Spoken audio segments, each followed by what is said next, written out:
بسم اللہ الرحمن الرحیم۔ السلام علیکم میرے عزیز دوستو، امید ہے کہ آپ خیریت سے ہوں گے۔ دوستو، محرم الحرام کا مہینہ شروع ہو چکا ہے اور آج جو وظیفہ ہم آپ کی خدمت میں لے کر حاضر ہوئے ہیں، یہ وظیفہ آپ نے محرم الحرام کے پورے مہینے میں کرنا ہے۔ جس دن بھی آپ اس ویڈیو کو دیکھیں گے اسی دن سے آپ اس عمل کو شروع کر دیں اور اس عمل کو محرم کے آخری تاریخ تک جاری رکھیں۔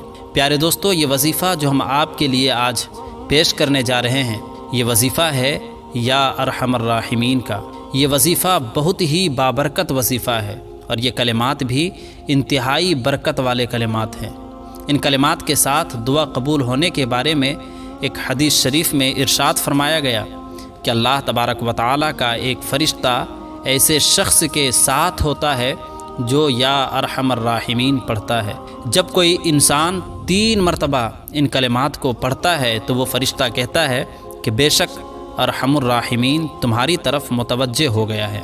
مانگ جو بھی مانگنا ہے، آپ خود ہی سوچ لو کہ یہ کلمات کس قدر فضیلت اور عظمت والے کلمات ہیں اور اس کا وظیفہ کتنا مجرب ہوگا۔ میرے عزیز دوستو، ان کلمات کی فضیلت کیا ہے، ان کے فوائد کیا ہیں، اس حوالے سے آپ کو ایک واقعہ سناتے ہیں اور اس کے بعد آپ کو ان کلمات کا ایک خاص وظیفہ بھی بتائیں گے جو آپ نے محرم کے مہینے میں کرنا ہے۔ یاد رہے کہ یہ وظیفہ ایسا ہے کہ جس سے آپ کی زندگی کی ساری پریشانیاں دور ہو جائیں گی، اس لیے آپ نے اس ویڈیو کو بالکل بھی اسکپ کرنے کی کوشش نہیں کرنی ہے۔ دوستو، یہ واقعہ حضرت زید بن حارث رضی اللہ تعالی عنہ کا واقعہ ہے۔ وہ فرماتے ہیں کہ میں نے ایک سفر کے دوران ایک شخص سے کھچر کرائے پر مانگا تو شخص نے آپ کو کھچر کرائے پر تو دے دیا، لیکن ساتھ ہی میں ایک شرط رکھی کہ وہ جہاں بھی جائیں گے وہ شخص ساتھ ہی جائے گا اور جہاں وہ بولے گا وہ کھچر سے اتر جائیں گے۔ حضرت زید بن حارث رضی اللہ تعالی عنہ نے یہ شرط مان لی اور کھچر پر سوار ہو گئے۔ راستے میں ایک موڑ آیا جہاں 2 راہیں کھلتی تھی تو یہ شخص حضرت زید بن حارث رضی اللہ تعالی عنہ سے کہنے لگا کہ یہ راستہ آسان بھی ہے اور اس پر جانور کے لیے سبزہ وافر مقدار میں بھی موجود ہے، اس راستے پر چلتے ہیں۔ حضرت زید بن حارث رضی اللہ تعالی عنہ فرماتے ہیں کہ پہلے میں اس راستے پر کبھی نہیں چلا، البتہ تم کہتے ہو تو اسی راستے پر چلو۔ کچھ دیر بعد یہ راستہ ایک گھنے جنگل پر ختم ہو گیا اور اس شخص نے حضرت زید کو کھچر سے اترنے کو کہا۔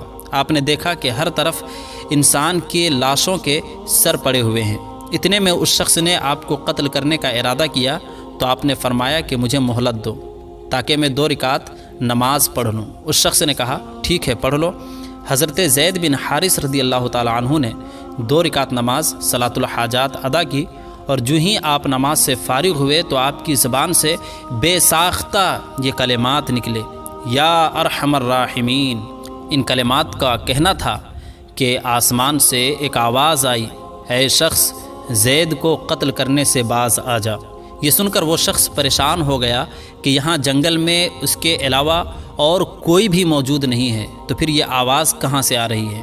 تھوڑی ہی دیر کے بعد اس شخص نے دوبارہ ارادہ کیا کہ مجھے قتل کرے، لیکن دوبارہ یہی آواز سنائی دی اور پھر جیسے ہی میں نے تیسری مرتبہ یا ارحم الراحمین کہا تو ایک گھوڑ سوار نمودار ہوا اور اس نے برچھی مار کر اس شخص کو قتل کر دیا۔ اور پھر یہ شخص کہنے لگا کہ جب تم نے پہلی بار یا ارحم الراحمین کہا تھا تو میں 7ویں آسمان پر تھا، اور جب تو نے دوسری مرتبہ یا ارحم الراحمین کہا تو میں پہلے آسمان پر تھا، اور جب تو نے تیسری مرتبہ یا ارحم الراحمین کہا تو میں نے اس شخص کو قتل کر ڈالا۔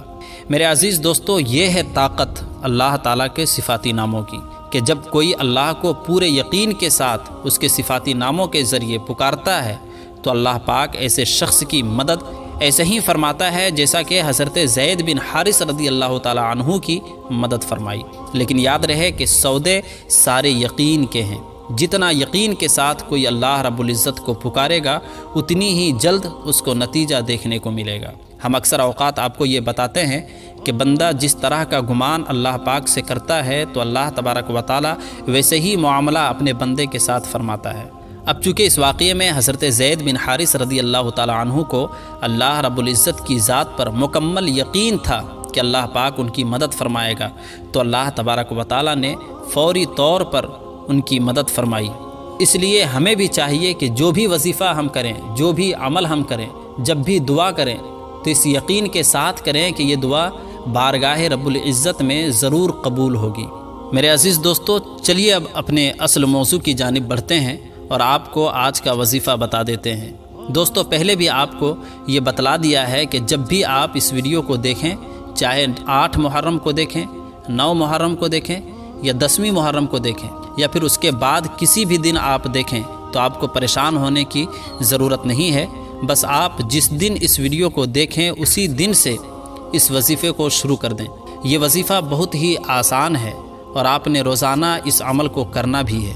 وظیفے کا طریقہ کار یہ ہے کہ آپ نے سب سے پہلے درود پاک پڑھنا ہے اور اس کے ساتھ آپ نے یہ کلمات 21 مرتبہ یا 33 مرتبہ یا 41 مرتبہ پڑھنا ہے، اور بہتر یہ ہے کہ آپ اس کلمات کی ایک تسبیح پڑھیں، یعنی 100 مرتبہ یا ارحم الراحمین یا ارحم الراحمین کا ورد کریں اور آخر میں دوبارہ درود پاک پڑھ لیں، اور اس کے بعد اپنے مقصد کے لیے، اپنی پریشانی کے لیے رب العزت کی بارگاہ میں دعائیں مانگیں۔ انشاءاللہ آپ کا مقصد پورا ہوگا۔ جس بھی پریشانی سے آپ نجات مانگیں گے، آپ کو اس پریشانی سے نجات ملے گی۔ آپ پورا سال اس عمل کے برکات کو ملاحظہ کریں گے۔ دوستو، اس عمل کو آپ نے پورا مہینہ جاری رکھنا ہے اور ہر روز بتلائے گئے طریقے پر عمل کرنا ہے اور اللہ پاک سے اپنی حاجت، اپنے مقصد کے لیے دعائیں مانگنی ہے۔ انشاءاللہ تعالی بہت جلد آپ کی دعا قبول کر لی جائے گی۔ بہت ہی مبارک اور قیمتی عمل ہے، اس لیے آپ نے اس عمل کو اگنور نہیں کرنا، خود بھی اس عمل کو لازمی کرنا ہے اور اپنے دوستوں کے ساتھ بھی اس عمل کو شیئر کریں تاکہ وہ بھی اس عمل سے فائدہ اٹھا سکیں۔ ایک بات یاد رہے کہ وظیفے کو آپ نے شروع تو محرم الحرام کے مہینے میں ہی کرنا ہے، لیکن اس کو محرم کے بعد بھی جاری رکھ سکتے ہیں۔ جب بھی کوئی مشکل پیش آ جائے تو کثرت کے ساتھ ان کلمات کا ورد شروع کر دیں، پھر دیکھیں کہ آپ کی مشکل کیسے دور ہوتی ہے۔ یاد رہے کہ اس عمل کے بہت سے فوائد ہیں جو آپ کو پورا سال دیکھنے کو ملیں گے، اس لیے اس عمل کو خود بھی ضرور کریں، اور آپ سے ریکویسٹ ہے کہ اس عمل کو زیادہ سے زیادہ شیئر بھی لازمی کریں تاکہ باقی لوگ بھی اس عمل سے استفادہ کر سکیں۔ دوستو، یاد رہے کہ یہ کلمات ایسے ہیں کہ جن میں اللہ رب العزت کی صفت رحمانی اور اللہ تبارک و تعالیٰ کی رحمت کا بیان ہے۔ یہی وجہ ہے کہ اس عمل کی وجہ سے انسان کی جانب اللہ کی رحمت بہت جلد متوجہ ہو جاتی ہے۔ میرے عزیز دوستو، اللہ تبارک و تعالیٰ کی رحمت کیا ہے؟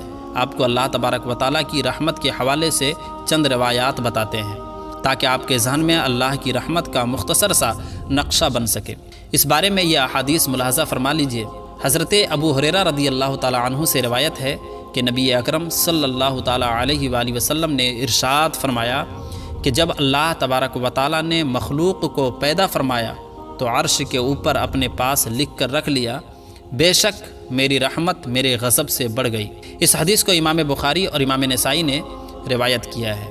دوستو، معلوم ہوا کہ اللہ پاک کی رحمت بہت ہی وسیع ہے اس کے غضب کے مقابلے میں، اور اللہ کی رحمت کے بارے میں حضرت ابو ہریرہ رضی اللہ تعالیٰ عنہ سے یہ بھی روایت ہے کہ حضور نبی اکرم صلی اللہ تعالیٰ علیہ وآلہ وسلم نے ارشاد فرمایا کہ اللہ تبارک و تعالیٰ کے پاس 100 رحمتیں ہیں، اس نے ان میں سے صرف ایک رحمت انسانوں، جن، حیوانات اور حشوات الارض کے درمیان نازل کی ہے، جس کا نتیجہ ہے کہ وہ ایک دوسرے پر شفقت اور رحم کا معاملہ کرتے ہیں، اور اس سے وحشی جانور اپنے بچوں سے محبت کرتے ہیں، اور اللہ رب العزت نے 99 رحمتیں اپنے پاس محفوظ رکھ لی ہے جن کے سبب قیامت کے دن وہ بندوں پر رحم فرمائے گا۔ اس حدیث کو امام مسلم، امام ترمذی اور ابن ماجہ نے بھی روایت کیا ہے۔ اسی لیے ہمیں چاہیے کہ اللہ تعالیٰ سے اس کی صفت رحمانی کے وسیلے سے مانگا جائے۔ اللہ تعالیٰ اپنے بندوں کو ضرور عطا فرماتا ہے، بس کمی ہمارے مانگنے میں ہے۔ ہم نے کبھی مانگنے کا سلیقہ نہیں سیکھا۔ اگر ہم مانگنے کا حق ادا کر لیں، ہمیں مانگنے کا طریقہ آ جائے، تو پھر دیکھیں کہ ہماری دعائیں کیسے رب العزت کی بارگاہ میں قبول ہوتی ہے۔ جب آپ کو مانگنے کا ڈھنگ آ گیا تو انشاءاللہ تعالیٰ آپ کی کوئی بھی دعا رد نہیں ہوگی۔ دوستو، ہم امید کرتے ہیں کہ آپ کو ہماری آج کی یہ ویڈیو ضرور پسند آئی ہوگی۔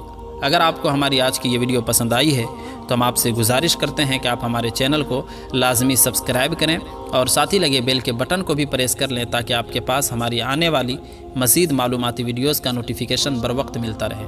سبسکرائب کے ساتھ ساتھ ہماری ویڈیوز کو لائک بھی کریں، شیئر کریں اور اپنی قیمتی رائے کا اظہار کمنٹس میں ضرور کریں۔